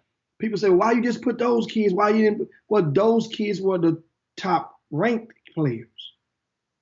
Now, if your player is not top shelf and you wanted your business out there, then send an email or a text message. You're not going to get the same. That's the thing. I looked at Ashley. She said she used to be against people transferring, but now she understands it for some kids. They have to transfer. I don't know what you mean by that, but you can keep on, Jimmy. I'm sorry. Yeah. I mean, it's different. Some kids, I mentioned that we went over that yesterday. Yeah. Some people have economic situations and situations where they need to get the hell out. Some kids have issues where there's one young man, and he transferred from one school where this school would have been one of the top 20 teams in the area. with this young man there. Well, he left the school and people started bashing because the school he went to is an urban school, right? And this school is not noted for their basketball power, you know. So people begin to throw outside darts. You know, why would he leave? Why is he going? Without understanding. That's why I tell people, you have to realize this young man didn't go and put it out there in the street, but once you made the move, the people that you left, the school you left, put it out there. And you know these guys are going over there, you know. So then the truth, after you pull back the layer, this young man was living with his father. Parents are not together. The mother is going through stage 4 cancer. Stage 4 cancer. Right? So guess what? The young man went to help take care of his mom during her what could be her last days. So people have different reasons for transferring. And often enough, it guess what? Sometimes it works out, sometimes it don't. You know, just remember, if you're the one to lag, right? Then remember, keep the same energy if you're in that situation or one of your relatives or loved ones, how those tables can turn on you. The thing is, and Cecil says, kids should go to schools in their neighborhood unless they want to take special classes not offered at the neighborhood school. Well, I think I firmly believe that's how in a perfect world, that's we grew up in. It wasn't perfect, but in conventional thinking, that's how it should be. But nowadays, the coach, because back in those days, the head coach of your school, but to realize you had so many other things, variables that was allotted. That coach was a pillar. The high school coach in your urban community back in the old days, hell, he was next, the pastor, the high school coach.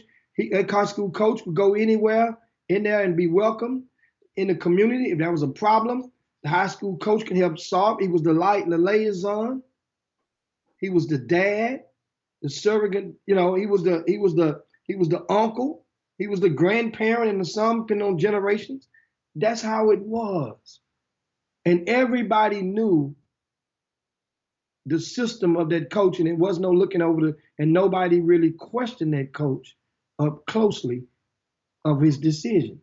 Well, times change, ideologies change, school has changed, the atmosphere has changed. Hell, in inner city, I mentioned Cashmere High School the other day. They have roughly, I think, right at 500 students. Hell, I mean, that's students in the whole school, guys. When you're thinking of, then you have things that's, like say, North Shore High School that has 4,000 and something students. That means, think about the graduation. One graduation will have about 75 kids. One graduation will have almost 1,000 kids. Senior skip, I mean, the prom is going to be that much lit. The atmosphere, the student involvement. If I'm in school, I want to be in a live setting. Winning breeds that. So you can't fault. Come on now, guys. Kids want to be associated with winning. A lot of them do. So, and we help breed that. You know why? If that's the case, then why that same question don't trickle over to some grassroots basketball? So why don't, that's the case, all the grassroots kids on the north side or in Fifth Ward, they should play in Fifth Ward together. Third Ward had their own summer team. Sunnyside had a team. That's how it used to be, but times have changed because the exposure is going to, what about that one kid who you know is special and he deserves to get out there and be seen by the masses? Let that bird fly the coop.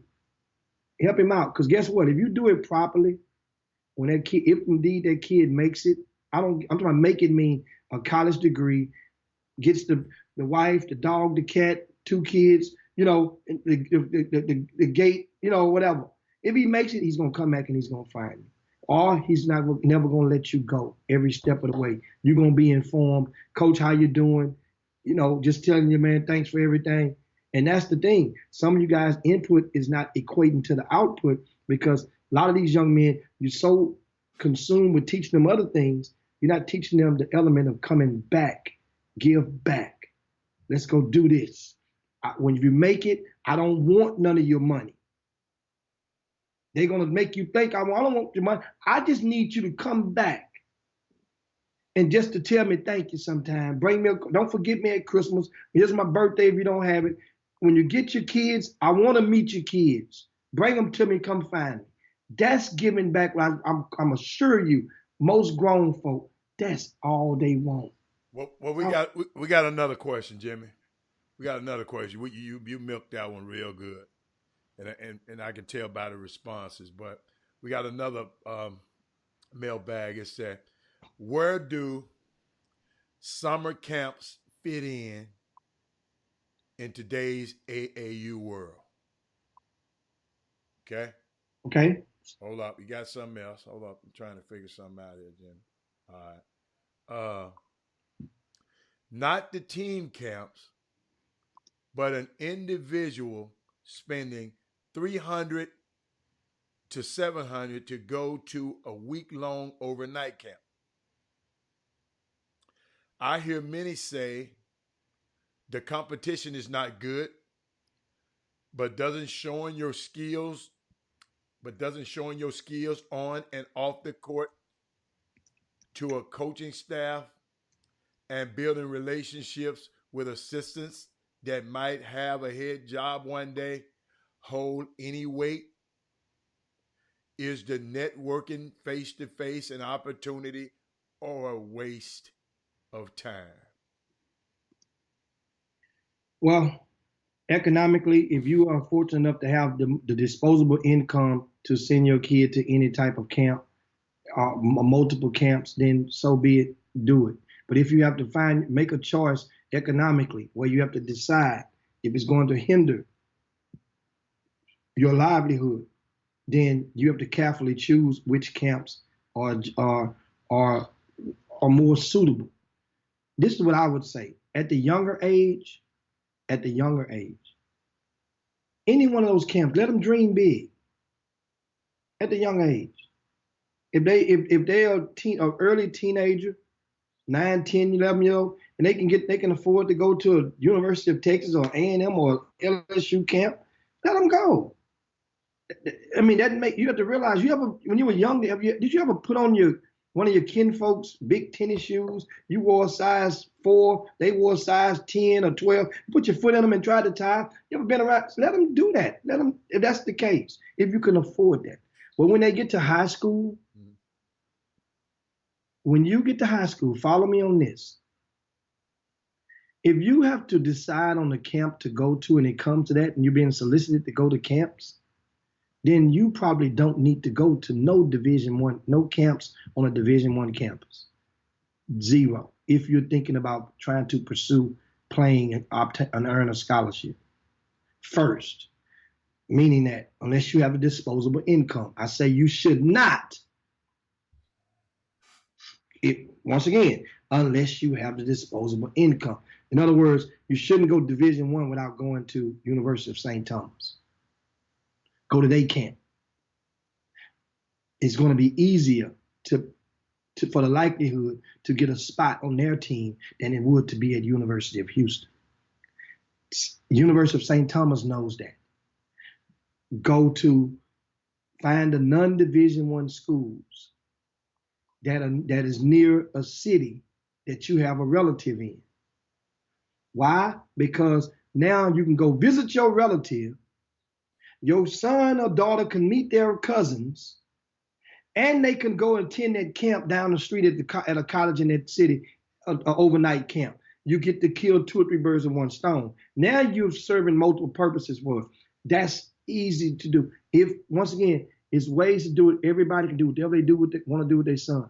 But if that kid is an elite prospect, that school will invite them instead of soliciting them. They will invite them to their elite camp. Even the elite camps, only maybe 3 to maybe 3 to 10, depending on the grades, would even get a sniff of an invite at an elite camp at one of those Division I campuses. No, I just look, Akeisha, I think she's talking about this I call this point guard camp, right? I hate to give them a plug, but I don't know how good they are, but they showed and went up. She said there's $1,000, but they offer financial assistance. When Robert was going to that thing, it was about $500. And I ain't gonna lie, I told him, dude, I'm gonna spend $500 to go to that camp. He said, man, you don't go to that. We don't need to go to that. That man said, give me the $500, Dad. We don't need to go to that camp. I mean, it's supposed to be extensive and all that, but I just never, heard nobody that had success that out of those camps. It's very expensive camp, Jimmy. I mean, understand the logic. Here's the logic on a lot of the camps on the college campuses, not the logic. So you understand the economics. Mm-hmm. The assistant coaches, a lot of their salaries are I'm looking for the word, stimulated with the revenues from camps. The off-season camps. Once again, but point guard camp is not tied to a college, Jimmy. No, I was talking about the college. I was talking about the college camp, so giving you understanding. All right. So that's why a lot of the assistant coaches work so diligently to go and send that stuff out, because a lot of them, they get because that's a way for the coach to tip and to give raises to his staff based on the amount of kids that come to those camps on the college camps. A lot of the head coaches don't touch that money. Let them bust it down between the support staff.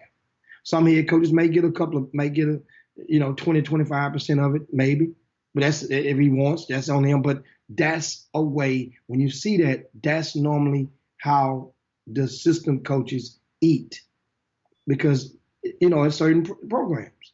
Now, when it comes to specific non-scholastic camps that's not affiliated with a college, you just got to do your homework. Do your homework.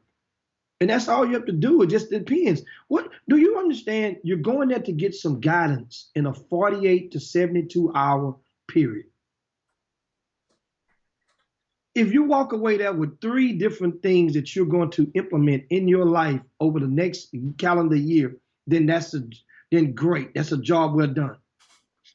Think about how much better you can only get better at that camp psychologically, because they're going to teach you something, a move or a way to do something. You have to interpret it. You have to, in order to advance yourself on it physically, you would have to go home and repeatedly try that, practice it, do it. But at a camp, you're going to go and absorb the psychological impact of what the camp director is providing.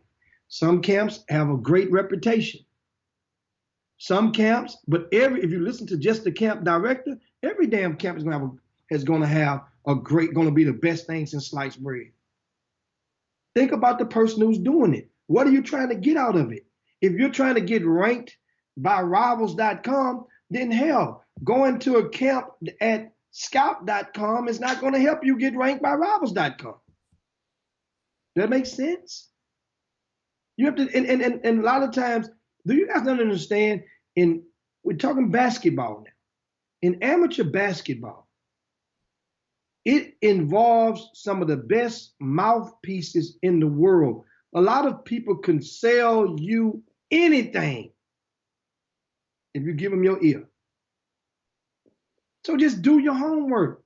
And a lot of people be embarrassed. You can't get embarrassed. You can't allow yourself to get embarrassed by the situation because you're not supposed to know most of the stuff that goes on. Who the hell else is going to tell you? without charging you. This thing has grown. Grassroots basketball has grown into a la carte type of movement, type of culture. Meaning what you mean by that? You gotta pay for a tweet now. You pay for a video now. Oh. You pay for your name. You pay for, in some cases, you pay for a ranking. Pay somebody a little extra to get into this camp. You see now? It's grown to that. That becomes so normal now. So then when you accuse and throw it out there, hey man, guys are charging for tweets. Guys, oh man, ain't nobody doing that. Hey, parents out there. I mean, anybody on the Facebook feed, if you don't mind, if you don't want nobody to know, email us at chopshophtx@gmail. I just want to know, somebody, have you been charged for a tweet? Have somebody solicit, I mean, in their program, they talking about they'll tweet out something for you. And even if Lil Johnny ain't, How about this? Add this. How about this, Scooby? Okay. Hold on before you lose your thought. I got you. Can you ask them that you let them know that we will, if they want us, let them be anonymous. Of course it's going to be anonymous. That's why I didn't tell them not to put it on the air. I didn't want to put it on. Don't put it out there. But I'm just curious because I just can't believe. I just want to know what somebody tweeting your son going to help that happen. You could tweet your own kid. That's what Ashley said. Hey, Ashley is the best tweet in the world. I know everything that Ruben is doing. Ashley gonna make sure I do. I mean, this is a real conversation, and like I say, once again, the email address is chopshophtx@gmail.com. Chopshophtx@gmail.com. Send us an email to the mailbag, or if you go on social media, I'm on Twitter at RCS Sports. That's my tag. Send me a DM. If you have a question, if you want to remain anonymous, I made a mistake earlier last month with one that I read it too fast. But if you want to remain anonymous, just like both today, both that we read out of the mailbag asked to remain anonymous. Yeah. And we did that. Of course. We'll make a diligent effort to, if that's what it takes, because I noticed there are people out there, once again, if you know somebody or if you have paid for tweets, post rankings, then send us an email. We're just trying to, I know that people have done it. I just would be willing to read the stories without the names involved. And the thing is because I know that a lot of people are embarrassed that they've done it. Because at the time when you done it, it sounded like the great thing to do, but you didn't realize you were going to be mocked or laughed at or ridiculed, or it might not have worked like you thought it was going to be, because this guy might have a few thousand followers and you saying, well, it can't hurt. Let's do it. And then next thing you know, you got to keep doing it. Then what? There are companies out there that are cleaning up the Twitter feeds of Adam.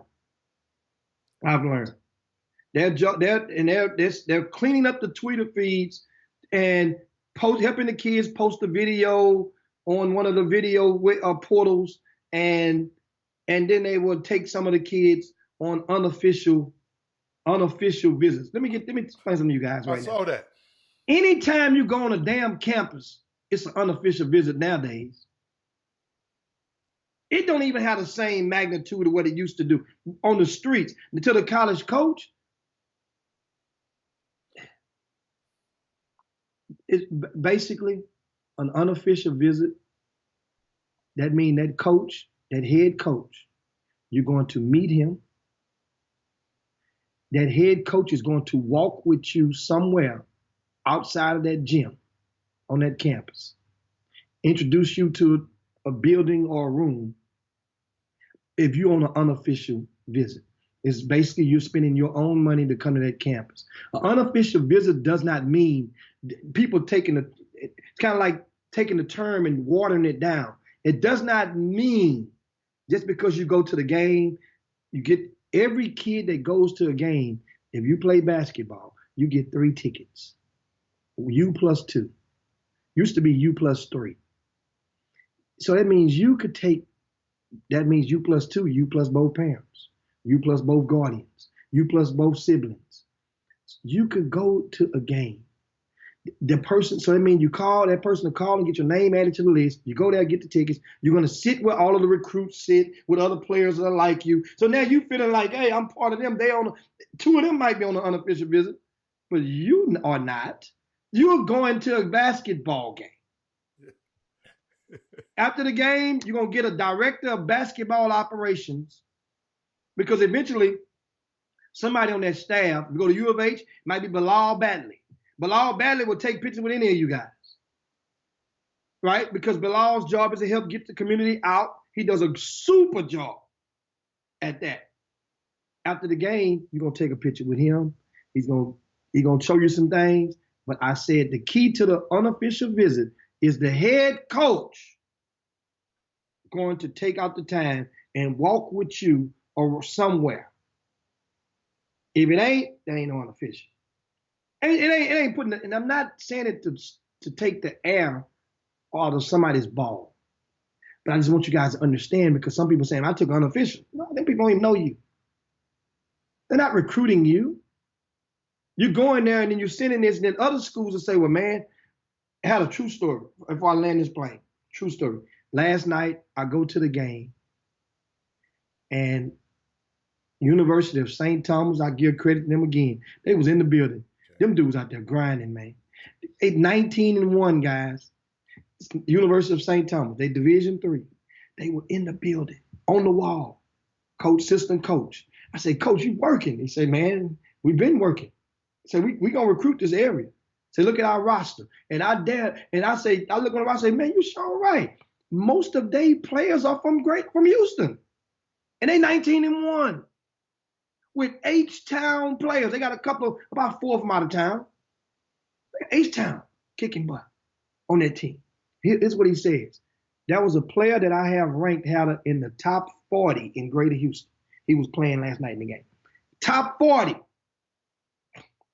And I say, Coach, I got there in the second quarter. I said, Coach, how the little fella, how that girl number 4 been playing? He said, man, he's good. I say, so y'all on him? You made a move. He said, so I'm waiting on after the game. So I'm waiting on. He said, so his team was losing, ended up losing the game. So we talking. I said, well, Coach, what happened? Well, I didn't understand. Y'all be saying, well, the kid went on social media, and they thought they were led to believe that he was getting recruited by a lot of other heavier schools, Division I's. So they didn't think they had a chance. So they never recruited him.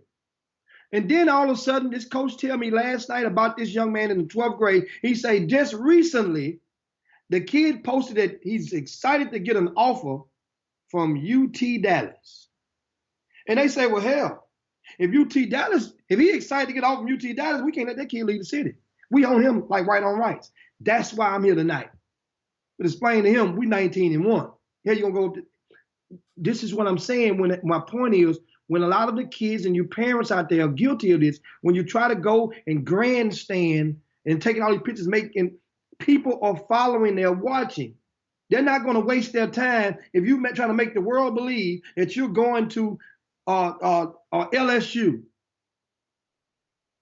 They're like, okay, well, he must got something going on. He's going to probably go and walk on or something. So let's waste our time on that. Know why they don't waste their time? Because they don't have the resources to go and travel everywhere and recruit for kids like that. They don't. Those coaches don't make no money like that. At a Division III school, those guys, the assistant coaches, has other job. He's a school teacher. Then he goes and coaches and joins the coaching staff. Not the budget like that. Now the kids are gonna eat good, they're gonna travel good, they're gonna live good over that, but it's not like that. But that St. Thomas, University of St. Thomas degree, Tell Carry him a lot that. of weight around here. Huh? It carries a lot of weight in Houston. A lot of weight. So once again, guys, I thank you guys for that. That's the conversation I want to leave you guys Thank with. you. I want to overload your circuits today. We'll come back tomorrow. Remember now, last we'll leave you on. Yates won last night. They beat Booker T. Washington 129-57, which means Yates has won as they have scored 100 points 14 games in a row. The national record is 15. Yates would play Yates would play Phyllis Wheatley High School Friday, 7 p.m. at Barnett Fieldhouse. Friday, 7 p.m. at Barnett Fieldhouse. And as I did on yesterday, if you missed it, I will read you the statement that was released from the Wheatley High School head coach referring to this game on Friday night. He says, "We're not trying to stop Yates from getting 100. We're trying to stop them from winning. The score can be 102-100 as long as we get the W." So that means to answer any of your questions, will Wheatley stall the ball or will they pass up layups so that to prevent Yates from getting that 100? All I can go on is the actions of the head coach. He said it ain't going down like that. They trying to win and keep Yates from winning. So take that. I'll be in the building on tomorrow. On Friday evening, it's going down. Either Yates is going to tie the record or Wheatley will. Well, they could tie the record and lose. According to Wheatley, it don't make no difference about the record. They trying to get a W. If that's the case, Joe Young coming on the show tomorrow. Joe Young at 1 p.m. tomorrow, former Yates High School star, and he's going to talk about this rivalry and what it means to him. Also, his experience in China. Remember, he had to rush home from China last week as a result of the coronavirus, and he's going to be here for a month. So thank God that Joe Young, and we're going to do him on Skype or something. That way we can't catch that. We can't catch that corona. Yeah. We got it. This is the closest thing I'm gonna get to a corona right here. Matter of fact, I'm gonna go get me a real one. Yeah. Hook that up, baby. But yeah, we out of here, man. I gotta get somewhere. Oh God, on behalf of Robert Haller, guys, we're gonna slide on down Dino's back and yabba dabba do this thing. See you guys in 22 hours. Thanks so much. Make sure you share the show to your timelines and your friends. Like our page and well as our social media platforms, all of them. Chop Shop HTX. See you guys on tomorrow, man. Peace. Chop Shop. Jim Hicks, Rob Hatter, you are now tuned in to the Chop Shop. I'm Retro. Let's get it. We in the Chop Shop. We live.